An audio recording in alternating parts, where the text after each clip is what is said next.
வணக்கம். இது காலை நேர பிரதான செய்தி அறிக்கை. விரிவான செய்திகளுக்கு செல்ல முன்னதாக முதலில் தலைப்புச் செய்திகள். 7 மணி நேர வாக்குமூலத்தின் பின் சிஐடியிலிருந்து வெளியேறினார் பிள்ளையார். வெள்ளப்பெருக்கினால் யாழ்ப்பாணத்தில் 5000க்கு மேற்பட்டவர்கள் பாதிப்பு. உயர்தர பரீட்சார்த்திகளுக்கு முக்கிய அறிவிப்பு.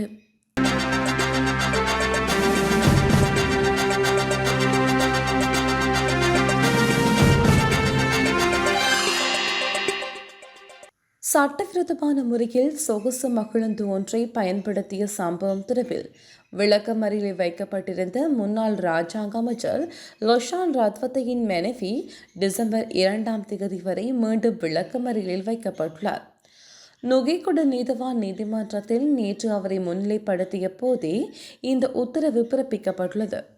மிரிகானா பகுதியில் உள்ள லொஹான் ரத்வத்தையின் மனைவியின் வீட்டிலிருந்தே குறித்த இலக்கத்தகடு இல்லாத பதிவு செய்யப்பட்ட சொகுசு வாகனம் மீட்கப்பட்டுள்ளது.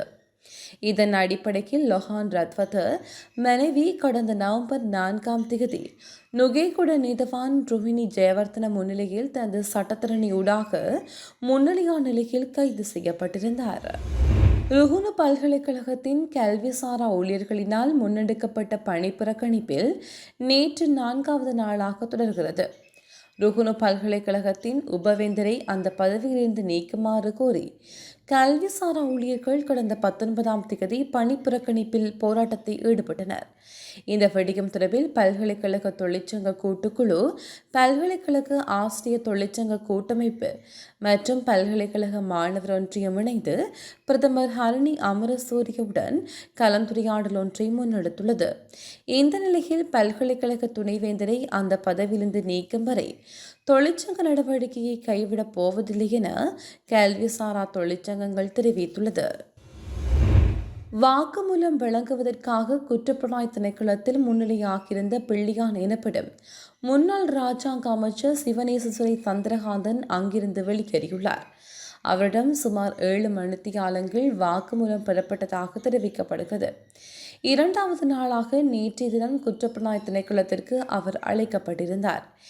ஏப்ரல் 21 தாக்குதல் தொடர்பில் சேனல் 4 தொலைக்காட்சி தயாரித்த விசேட காணொலி தொகுப்பொன்றில் சிவனேசன்துறை சந்திரகாந்தனின் முன்னாள் செயலாளரான ஆசாத் மௌலானா என்பவர் கருத்து வெளியிட்டிருந்தார். இந்த நிலையில் இந்த விடயம் தொடர்பில் வாக்குமூலம் வழங்குவதற்காக முன்னாள் ராஜாங்க அமைச்சர் சிவனேசன்துறை சந்திரகாந்தன் குற்றப்புலனாய்வு திணைக்களத்தில் முன்னிலையாகியிருந்தார்.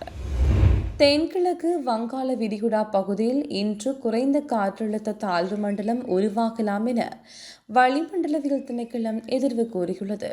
இது அடுத்து வரும் 2 நாட்களில் காற்றழுத்தமாக விருத்தியடையும் எனவும் அந்த திணைக்களம் எதிர்வு கூறியுள்ளது. அத்துடன் மேல் சப்ரகமுக, மத்திய மற்றும் தென் மாகாணங்களில் 100 மில்லிமீட்டருக்கு அதிக மழை வீழ்ச்சி பதிவாகக்கூடும். அத்துடன் வடக்கு, வடமத்திய மற்றும் கிழக்கு மாகாணங்களிலும் மழை பெய்யக்கூடும் என வளிமண்டலவியல் திணைக்களம் எதிர்வு கூறியுள்ளது. நிலவும் மழையுடான காணொலி காரணமாக வடமாகாணத்தில் யாழ்ப்பாணம் மாவட்டத்திலிருந்தே அதிகமானோர் வெள்ளத்தினால் பாதிக்கப்பட்டுள்ளதாக மாவட்ட அனர்த்த முகாமைத்துவ பிரிவின் பிரதிப்பணிப்பாளர் TN சூரியராஜா தெரிவித்துள்ளார். இதன்படி யாழ்ப்பாணம் மாவட்டத்தில் 1492 குடும்பங்களைச் சேர்ந்த 5591 பேர் பாதிக்கப்பட்டுள்ளனர்.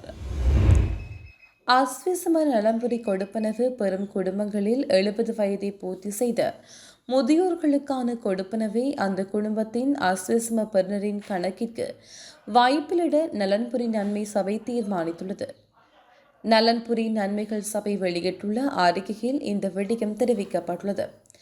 அதற்கமைய முதியோர் கொடுப்பனவு பெறும் முதியோர்களுக்காக 3000 ரூபாய் கொடுப்பனவானது இந்த மாதத்திலிருந்து குடும்பத்தில் அஸ்பிசும பெறுவரின் கணக்கில் வைப்பிலிட அந்த சபை தீர்மானித்துள்ளது. அதன்படி நேற்று முதல் குறித்த முதியோர் கொடுப்பனவு வைப்பிலிடப்பட்டுள்ளது. 2024 ஆண்டு உயர்தர பரீட்சை காலத்தில் ஏற்படக்கூடிய அனர்த்தங்களை தவிர்ப்பதற்காகவும் பரீட்சை இடையூறின்றி நடத்துவதற்காகவும் விசேட வேலைத்திட்டம் அமுல்படுத்தப்பட்டுள்ளது.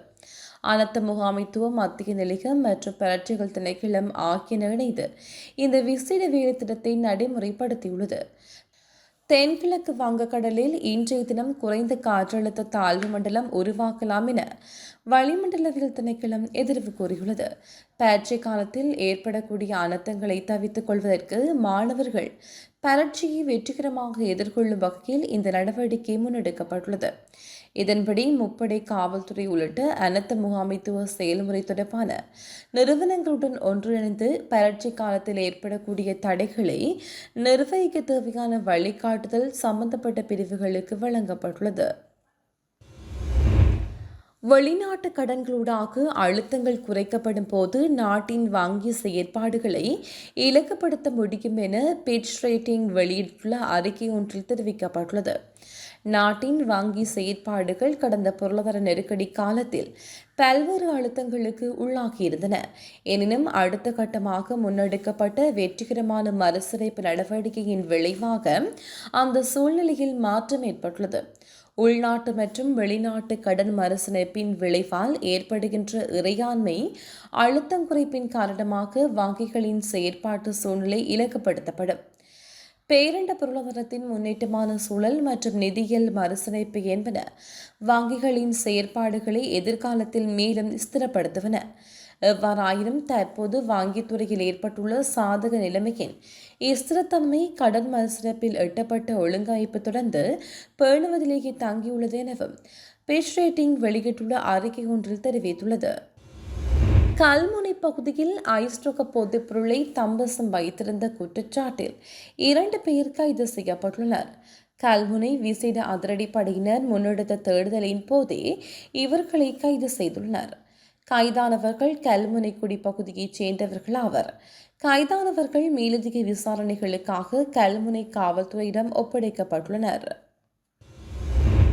ஏராமிக்கல் ஜெனிசிங் எனப்படும் இணையதளமூடாக பிரமிட் நிதி நிறுவனத்தை நடத்தி 3000த்திற்கு அதிகமான வைப்பாளர்களிடமிருந்து 1000 கோடி ரூபாய்க்கும் அதிகளவான தொகையினை மோசடி செய்ததாக கூறப்படும் குற்றச்சாட்டில் குறித்த நிறுவனத்தின் தலைவர் மற்றும் அவரது மனைவி ஆகியோரின் 12 வங்கிக் கணக்குகளின் அறிக்கைகளை நீதிமன்றத்தில் சமர்ப்பிக்குமாறு கொழும்பு பிரதான நீதவான் நீதிமன்றம் நேற்று உத்தரவிட்டுள்ளது. சந்தேக நபர்கள் இருவரும் தற்போது விளக்கமறியலில் வைக்கப்பட்டுள்ள நிலையில் கொழும்பு பிரதான நீதவான் திலினகமகே குற்றப்புலனாய்வு திணைக்களத்தின் சட்டவிரோத சொத்துக்கள் விசாரணை பிரிவுக்கு இந்த உத்தரவை பிறப்பித்துள்ளார். குறித்த இருவரும் 25 வங்கிக் கணக்குகள் இருப்பதாகவும் 3000க்கு மேற்பட்ட வைப்பாளர்கள் சட்டவிரோத பிரமிட் நிதி நிறுவனத்தின் பணத்தை முதலீடு செய்துள்ளதாகவும் விசாரணை அதிகாரிகள் நீதிமன்றத்தில் தெரிவித்துள்ளனர்.